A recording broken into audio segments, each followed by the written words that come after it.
ಕ್ಯಾಬಿನೆಟ್ನ ಒಳಗಡೆ ಈ ರೀತಿ ಅನೈತಿಕವಾಗಿರ್ತಕ್ಕಂಥ ಕೆಲಸಗಳನ್ನು ನೀವು ಮಾಡ್ತಾ ಇದ್ದೀರಿ. ಇದ್ರ ಬಗ್ಗೆ ಸರಿಯಾದ ಚರ್ಚೆ ಆಗಬೇಕು ಮತ್ತು ಮುಖ್ಯಮಂತ್ರಿಗಳು ಸರಿಯಾದ ಉತ್ತರ ಕೊಡಲಿಲ್ಲ. ಅವತ್ತು ರಾಜಣ್ಣ ಹೇಳುವಾಗ ರಾಜಣ್ಣ ಮುಖ್ಯಮಂತ್ರಿಗಳ ಕಚೇರಿಯಿಂದನೇ ಬಂದಿದ್ದಾರೆ.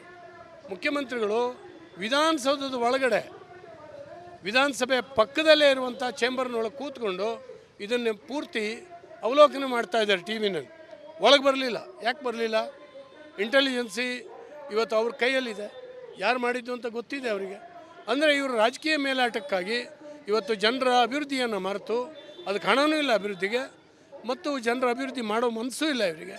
ಆದ್ದರಿಂದ ಇವರ ಕಚ್ಚಾಟಗಳು ನಾಯಿ ರೀತಿಯಲ್ಲಿ ಕಚ್ಚಾಡ್ಕೊಳ್ತಾ ಇದ್ದಾರೆ. ಇದನ್ನು ನಾವು ಖಂಡಿಸ್ತೀವಿ. ಈ ವಿಚಾರದಲ್ಲಿ ಬಿಜೆಪಿ ನಡ್ಕೊಂಡಿರೋದಕ್ಕೂ ಸಾಕಷ್ಟು ಚರ್ಚೆಗಳು ಅಗತ್ಯ ಇತ್ತು. ಪೀಠಕ್ಕೆ ಒಂದು ಅಗೌರವ ತೋರುವಂಥದ್ದು ಸರ್, ಪೀಠ ನೀವು ಹೇಳ್ತೀರಿ ಪೀಠ ಹೆಂಗಿದೆ ಅಂತ.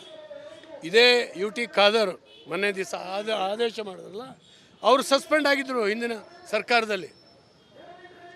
ನಾವು ವಿರೋಧ ಪಕ್ಷವಾಗಿ ಪ್ರಜಾತಂತ್ರ ವ್ಯವಸ್ಥೆಯಲ್ಲಿ ಕೆಲಸ ಮಾಡಲಿಕ್ಕೆ ಬಿಡದೇ ಇದ್ದರೆ, ಸ್ಪೀಕರ್ ನಮ್ಮ ಗಂಟ್ಲಿಗೆ ಕೈ ಹಾಕಿದ್ರೆ ನಾವು ಬೇರೆ ಏನು ದಾರಿ ಇದೆ ನಮ್ಗೆ ಹೇಳಿ?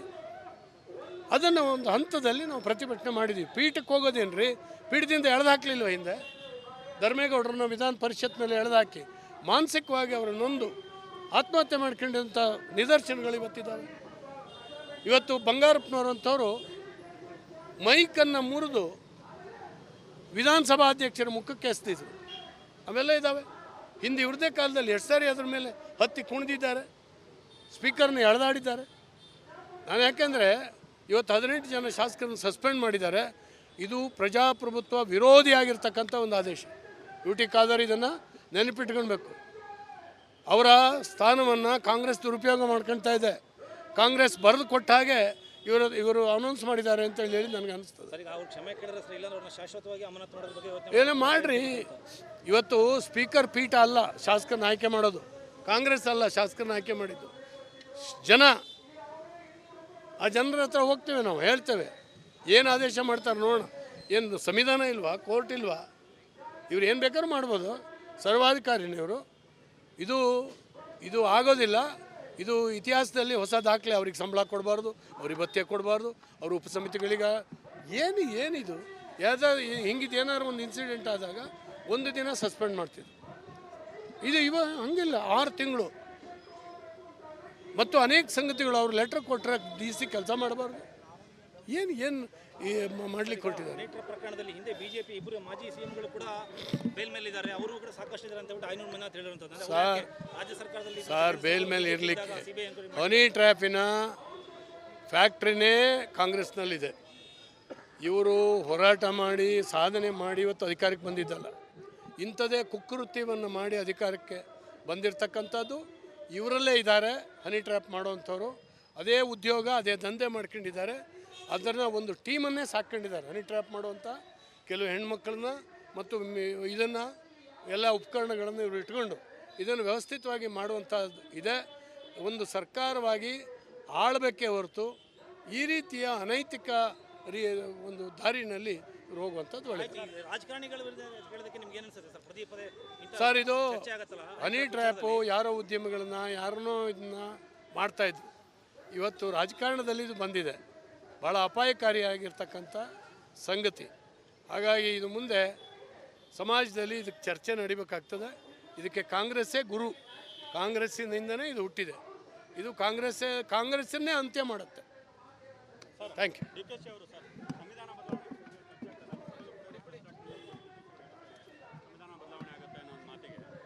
ನೋಡಿ, ಸಂವಿಧಾನ 106 ಸಾರಿ ಬದಲಾವಣೆ ಆಗಿದೆ. 76 ಸಾರಿ ಕಾಂಗ್ರೆಸ್ ಬದಲಾವಣೆ ಮಾಡಿದೆ. ಹಾಗಾಗಿ ಈ ಚರ್ಚೆ ಮಾಡೋದ್ರ ಹಿನ್ನೆಲೆಯಲ್ಲಿ 76 ಸಾರಿ ಕಾಂಗ್ರೆಸ್ನವ್ರು ಹೆಂಗೆ ಬದಲಾವಣೆ ಮಾಡಿದ್ರು, ಯಾವ ಕಾರಣಕ್ಕಾಗಿ ಬದಲಾವಣೆ ಮಾಡಿದ್ರು ನೋಡಿದ್ರೆ ಹೇಸಿಗೆ ಅನಿಸುತ್ತೆ. ಇವತ್ತು ಅಂಬೇಡ್ಕರ್ ಅವರು ಬದುಕಿದ್ರೆ ಆತ್ಮಹತ್ಯೆ ಮಾಡ್ಕೊಳ್ತಿದ್ರು. ಈ ರೀತಿ ದೌರ್ಜನ್ಯ ಮಾಡ್ತಾ ಇದ್ದಾರೆ. ಅಂಬೇಡ್ಕರ್ ಬರೆದಂಥ ಒಂದು ಸಂವಿಧಾನದ ಮೇಲೆ ಕಾಂಗ್ರೆಸ್ ಕ್ಯಾಬಿನೆಟ್ನ ಒಳಗಡೆ ಈ ರೀತಿ ಅನೈತಿಕವಾಗಿರ್ತಕ್ಕಂಥ ಕೆಲಸಗಳನ್ನು ನೀವು ಮಾಡ್ತಾ ಇದ್ದೀರಿ. ಇದ್ರ ಬಗ್ಗೆ ಸರಿಯಾದ ಚರ್ಚೆ ಆಗಬೇಕು ಮತ್ತು ಮುಖ್ಯಮಂತ್ರಿಗಳು ಸರಿಯಾದ ಉತ್ತರ ಕೊಡಲಿಲ್ಲ. ಅವತ್ತು ರಾಜಣ್ಣ ಹೇಳುವಾಗ ರಾಜಣ್ಣ ಮುಖ್ಯಮಂತ್ರಿಗಳ ಕಚೇರಿಯಿಂದನೇ ಬಂದಿದ್ದಾರೆ. ಮುಖ್ಯಮಂತ್ರಿಗಳು ವಿಧಾನಸೌಧದ ಒಳಗಡೆ ವಿಧಾನಸಭೆ ಪಕ್ಕದಲ್ಲೇ ಇರುವಂಥ ಚೇಂಬರ್ನೊಳಗೆ ಕೂತ್ಕೊಂಡು ಇದನ್ನು ಪೂರ್ತಿ ಅವಲೋಕನ ಮಾಡ್ತಾ ಇದ್ದಾರೆ ಟಿ ವಿನಲ್ಲಿ. ಒಳಗೆ ಬರಲಿಲ್ಲ. ಯಾಕೆ ಬರಲಿಲ್ಲ? ಇಂಟೆಲಿಜೆನ್ಸಿ ಇವತ್ತು ಅವ್ರ ಕೈಯಲ್ಲಿದೆ. ಯಾರು ಮಾಡಿದ್ದು ಅಂತ ಗೊತ್ತಿದೆ ಅವರಿಗೆ. ಅಂದರೆ ಇವರು ರಾಜಕೀಯ ಮೇಲಾಟಕ್ಕಾಗಿ ಇವತ್ತು ಜನರ ಅಭಿವೃದ್ಧಿಯನ್ನು ಮರೆತು, ಅದಕ್ಕೆ ಹಣವೂ ಇಲ್ಲ ಅಭಿವೃದ್ಧಿಗೆ, ಮತ್ತು ಜನರ ಅಭಿವೃದ್ಧಿ ಮಾಡೋ ಮನಸ್ಸೂ ಇಲ್ಲ ಇವರಿಗೆ. ಆದ್ದರಿಂದ ಇವರ ಕಚ್ಚಾಟಗಳು ನಾಯಿ ರೀತಿಯಲ್ಲಿ ಕಚ್ಚಾಟ್ಕೊಳ್ತಾ ಇದ್ದಾರೆ. ಇದನ್ನು ನಾವು ಖಂಡಿಸ್ತೀವಿ. ಈ ವಿಚಾರದಲ್ಲಿ ಬಿಜೆಪಿ ನಡ್ಕೊಂಡಿರೋದಕ್ಕೂ ಸಾಕಷ್ಟು ಚರ್ಚೆಗಳು ಕೊಡ್ತಿದೆ. ಅಗತ್ಯ ಇತ್ತ ಪೀಠಕ್ಕೆ ಒಂದು ಅಗೌರವ ತೋರುವಂಥದ್ದು.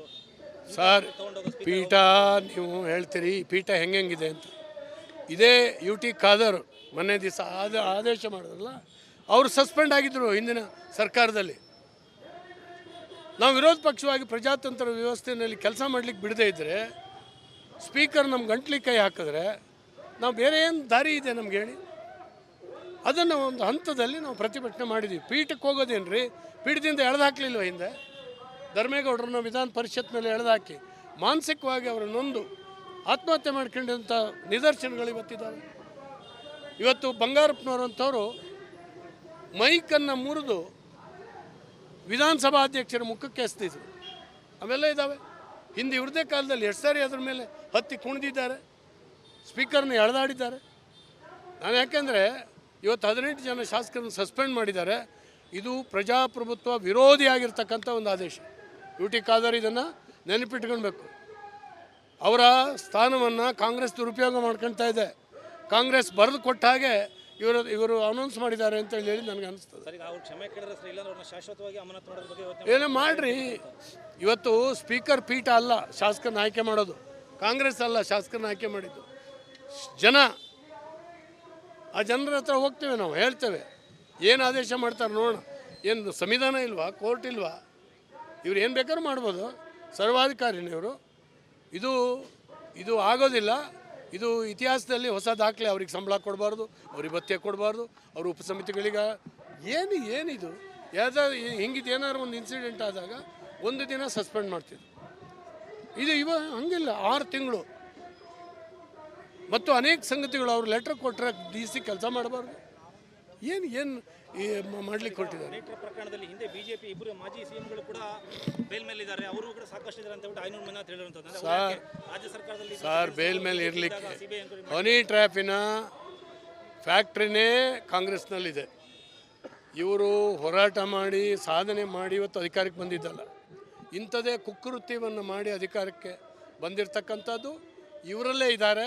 ಹನಿ ಟ್ರ್ಯಾಪ್ ಮಾಡೋವಂಥವ್ರು ಅದೇ ಉದ್ಯೋಗ, ಅದೇ ದಂಧೆ ಮಾಡ್ಕೊಂಡಿದ್ದಾರೆ.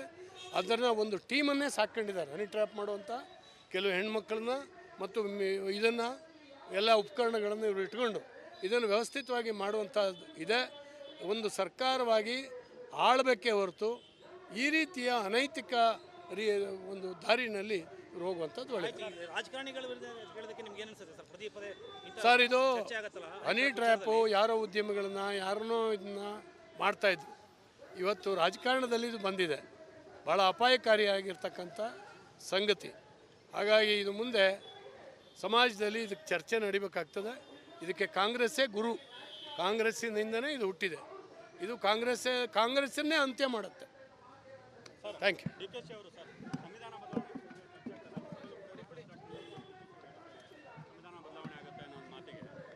ನೋಡಿ, ಸಂವಿಧಾನ 106 ಸಾರಿ ಬದಲಾವಣೆ ಆಗಿದೆ.